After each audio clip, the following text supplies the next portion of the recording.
Добро утро! Часа е 8 без 10 и сме тръгнали да покоряваме Витоша. В момента сме във Владая и хващаме пътеката за Златните мостове. Слънцето още не се е показало зад хоризонта, но до половин час сигурно и това ще стане.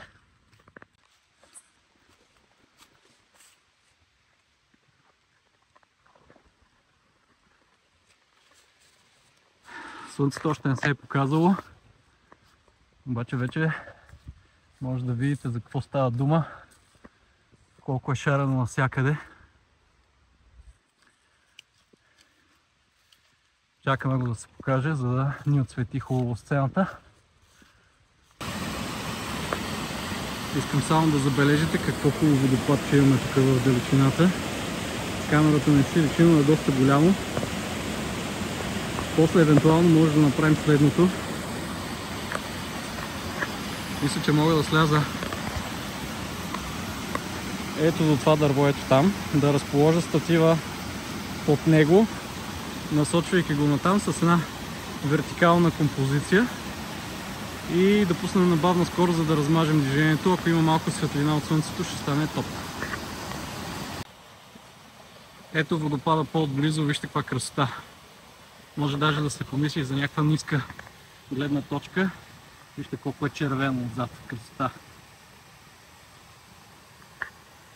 Уникално място. Ето какво си харесах.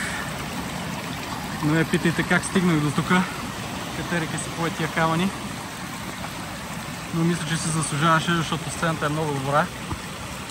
Харесал съм си композиция с доста широки настройки. Мисля, че 35 мм показва фотоапарат в момента. Ще снимам на бавна скорост. Една секунда и 3 на F8 ISO 100, за да имаме ясна снимка. Фокусирал съм в камъните, не се вижда много може би на екрана. Това ми е фокусната точка. И сме готови да снимаме. Ако се получи тази снимка, показвам ви ето сега.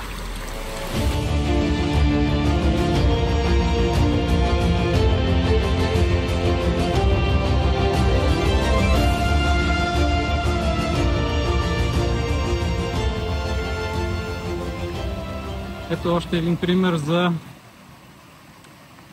снимка на водопад. Слънцето най-накрая започна леко да се показва.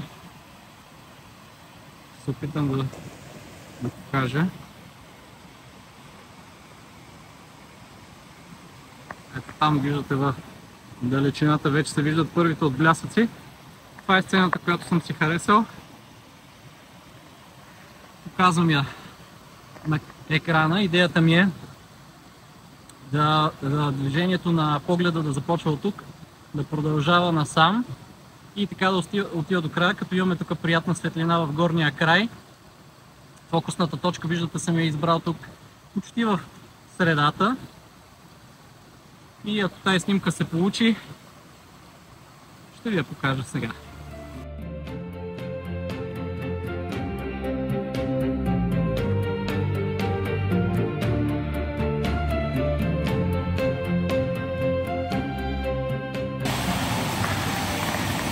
Така, за пръв път правя днеска вертикална композиция. Искам да видите какво съм планирал. Нарочно съм наклонил камерата надолу, за да може широкоъгълния ефект да се отрази на тази долната част. Виждате колко по-голяма изглежда от действителност водата, когато я прекарам през камерата, изглежда оголемен ефекта. Хванал съм горе в кадъра и слънцето. Идеята е да снимам на малко по-затворена бленда, не знам дали се вижда, на 18 в случая, за да се получат едни такива звездички, лъчите на слънцето да станат като звезда. И ако се получи снимката, ще ви я покажа сега.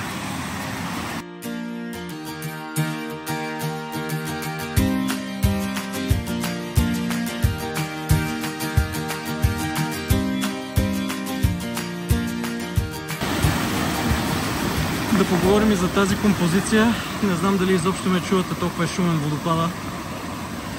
Отново вертикална панорама. Като целта ми е ето тази част да е водещата линия, която отвежда погледа в левия ъгъл. Имаме тези красиви дървета, които са леко огряни от сутрешното слънце. И имаме тези листа, които са по камъните, които служат като рамка в долния край. Настройките са почти 1 секунда експонация, за да хванем за замазването. И също така не знам дали не може да добиете представа, но всъщност е доста тъмно на реката. Имаме F11, за да можем да имаме максимално рязки елементи в дълбочината, защото виждате това дърво горе, което се разклонява в ляво, е много красиво. Искам да го хвана така с повече детайли. И ако снимката се получи, показвам ви я сега.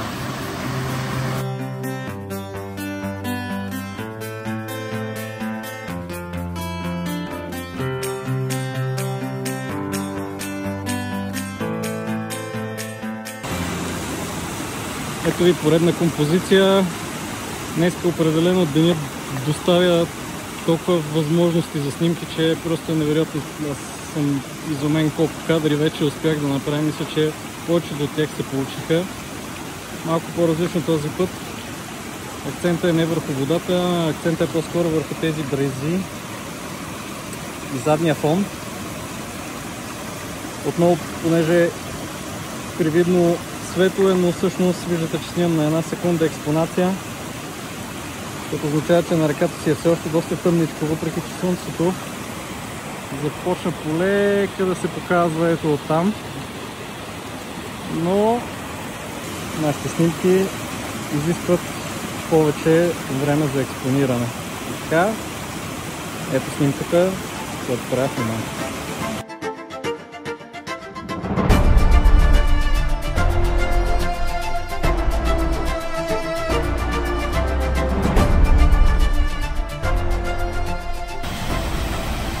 Ето и последния кадър, който мисля да правя за днес.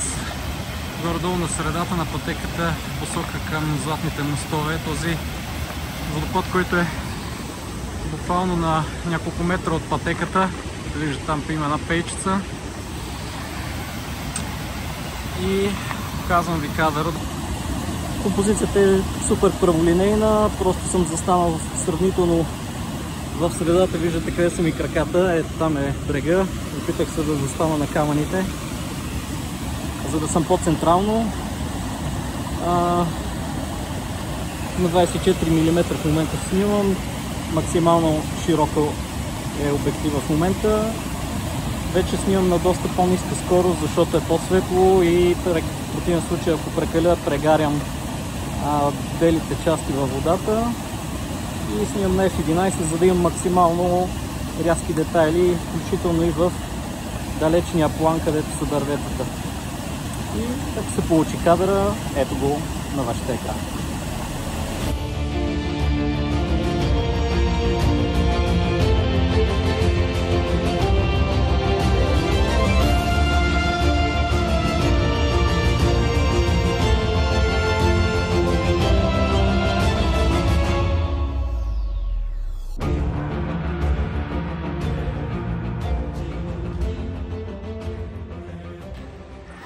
Днес малко се поувлякох, ама с тия светлинни условия, с това място просто кой може да ме вини.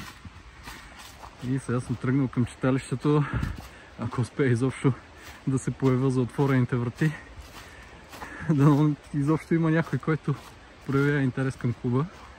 Но както и да е, аз съм доволен. Станаха доста интересни кадри.